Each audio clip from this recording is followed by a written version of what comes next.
बिहार में बहुत चर्चित अभी है, जैसे मांझी जी और आदरणीय लालू यादव जी के द्वारा सरनेम को लेकर जो विवाद चल रहा है, उस पर आप क्या टिप्पणी देंगे? देखिए, जो समाज है मुसहर समाज, उस मुसहर समाज के मोहल्ले में जाकर के जब मुख्यमंत्री हुआ करते थे लालू प्रसाद यादव जी, तो उनके बच्चों के लिए, उनके बच्चों को नहाते हुए देखा गया, उनका नाक साफ करते हुए देखा गया, उनके बालों में कंघी करता हुआ देखा गया। अरे उनको तो मुख्य धारा में जोड़ करके आप शांत में, आपने काफी समय से पार्टी में अपना समय दिया, काफी सेवा किया है, टेकारी में आपका बहुत चर्चित है। एक सवाल है टेकारी की जनता की, क्या आप विधानसभा का चुनाव लड़ेंगे? देखिए, विधानसभा का चुनाव। नमस्कार मित्रों, मैं मुकेश मिलन और आप देख रहे हैं ताप राइट बिहार। मित्रों, अभी हमारी मौजूदगी है टेकारी प्रखंड के जिला अध्यक्ष माननीय सुभाष यादव जी। आइए इनसे हम कुछ बातचीत करते हैं। आप वीडियो को लास्ट तक बने रहिए, और अगर आप हमारे चैनल पर नए हैं तो चैनल को सब्सक्राइब कर लीजिए।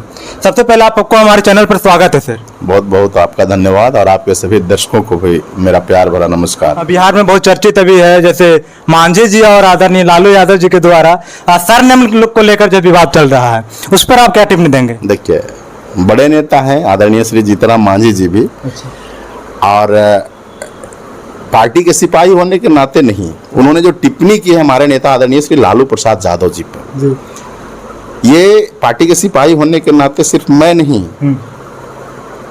न सिर्फ बिहार बल्कि भारत के किसी कोने में जाकर के, वैसे लालू जी के नाम का डंका भारत से बाहर भी बजता रहा है, लेकिन भारत के किसी कोने में जाकर के अगर आप पूछ लीजिए हमारे नेता आदरणीय श्री लालू प्रसाद यादव जी के बारे में, तो आपको स्वाभाविक तौर पर लोग जवाब दे देंगे। भले हमारे पार्टी से सरोकार रखें नहीं रखें, वो जवाब देंगे कि उन्होंने पहचान दिलाने का काम किया। किन्हें? जो समाज के सबसे अंतिम पायदान पर खड़ा व्यक्ति था, जो सबसे सदियों से जिसका शोषण होता रहा, सदियों से जो दलित रहे, दमित रहे, शोषित रहे, पीड़ित रहे, उनको उचित हक, अधिकार और मान सम्मान दिलाने के लिए हमारे नेता ने सब कुछ न्योछावर किया है।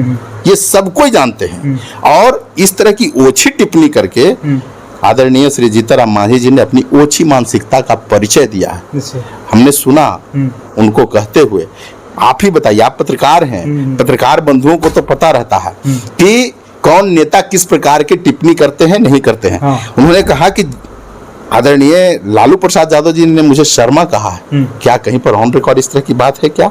हम तो पार्टी के सिपाही, हम तो करेंगे। कोई आम आवाम, कोई आम नागरिक इस बात को बता दे कि लालू प्रसाद यादव जी ने जीतराम मांझी जी के लिए कोई ऐसी टिप्पणी भी की है। अरे उन्होंने तो आप समाज के अंतिम पायदान पर खड़ा जो समाज है मुसहर समाज, उस मुसहर समाज के मोहल्ले में जाकर के जब मुख्यमंत्री हुआ करते थे लालू प्रसाद यादव जी, तो उनके बच्चों के लिए, उनके बच्चों को नहाते हुए देखा गया, उनका नाक साफ करते हुए देखा गया, उनके बालों में कंघी करता हुआ देखा गया। अरे उनको तो मुख्य धारा में जोड़ करके काफी रोमांचक कहानी रहा उन्हें 90 के दशक में। देखिए, जीतराम मांझी जी कहते कि मैं अपने बाप दादा का नाम बता सकता हूँ, लालू यादव जी बता सकते हैं क्या? कितनी हल्की बात है। इतने बड़े नेता को इतनी हल्की बात नहीं करनी चाहिए। अरे भाई, बिना बाप दादा के कोई पैदा ले सकता है क्या? अरे हमको पैदा करने वाले मेरे पिता, मेरे पिता को पैदा करने वाले उनके पिता, उनको पैदा करने वाले उनके पिता। मतलब ये हल्की बात, इस पर तो हम कहते हैं कि इस पर कोई बहस होना नहीं चाहिए ना। भारत के लोग जो हैं, इस बिहार राज्य के लोग, आम आवाम जो है इस बात को समझता है। पता नहीं विगत कुछ दिनों से जीतराम मांझी जी को क्या हो गया है, इस तरह की हल्की फुल्की टीका टिप्पणी करते हैं। हमको तो एक कहावत याद आ रहा है, लेकिन हम कहना नहीं चाहते हैं। कह दीजिए। नहीं, चूंकि हम लालू प्रसाद यादव जी के पार्टी के सिपाही हैं, और लालू प्रसाद यादव जी ने हमें सिखाया है कि जिस वर्ग के लिए हम लड़ना है उसको कभी भी मिनिमाइज नहीं करना है, उसका मनोबल बढ़े ऐसा काम करना है, उसके मनोबल बढ़ाने के लिए बात करनी है।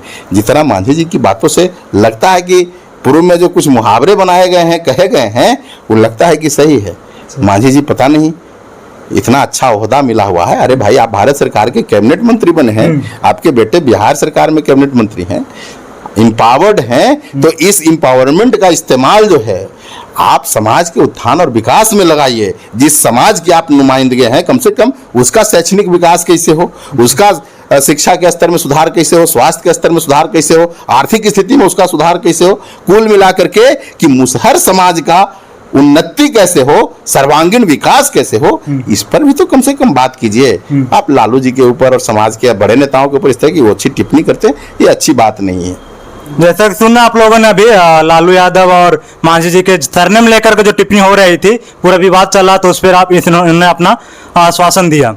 और मैं आपको बता दूं कि ये टिकारी विधानसभा काफी इनका चर्चित चेहरा है। एक और सवाल रहेगा सर आपसे अंत में, आपने काफी समय से पार्टी में अपना समय दिया, काफी सेवा किया है, टिकारी में आपका बहुत चर्चित है। एक सवाल है टिकारी की जनता की, क्या आप विधानसभा का चुनाव लड़ेंगे? देखिए, विधानसभा का चुनाव लड़ना लड़वाना ये पार्टी तय करती है, और राजनीति करने वाला व्यक्ति तो चूंकि लालू प्रसाद यादव जी की पार्टी में ऐसा सिखाया गया है, विधायक बन के और एमपी बन करके ही आप समाज का सेवा कर सकें, ऐसा कोई जरूरी नहीं है। हमारे नेता लालू प्रसाद यादव जी विगत कई वर्षों से कोई प्रतिनिधि नहीं है, न एमपी है न एमएलए है, लेकिन इस राज्य के, इस देश के लोगों के लिए, हक हुकूक के लिए, मान सम्मान के लिए लड़ते रहे हैं। तो हम चूंकि लालू प्रसाद यादव जी की विचारधारा से लैस हैं, तो चुनाव सेकेंडरी मुद्दा है। पार्टी अगर अवसर देती है, पार्टी तय करेगी कि कौन चुनाव लड़ेंगे और कौन चुनाव नहीं लड़ेंगे। राजनीति विचारधारा से होता है, और हम लालू यादव जी के जो सामाजिक न्याय का जो सिद्धांत है, जो विचारधारा है, उस विचारधारा के साथ जुड़ करके और इस बिहार की जनता का, इस क्षेत्र के लोगों के सर्वांगीण विकास में अपनी भूमिका हमेशा निभाते रहेंगे। तो जैसा कि आप लोगों ने सुना, जैसे टिकारी में बहुत सारे लोग कह रहे थे कि आदरणीय जिला अध्यक्ष हमारे सुभाष यादव जी आपके चुनाव लड़ेंगे या नहीं, तो आप लोगों के सवाल को हमने इनसे पूछा। बात बाकी आप लोग क्या सोचते हैं कमेंट करके बताइए। फिर मिलते हैं नेक्स्ट किसी वीडियो में। जय हिंद, जय भारत।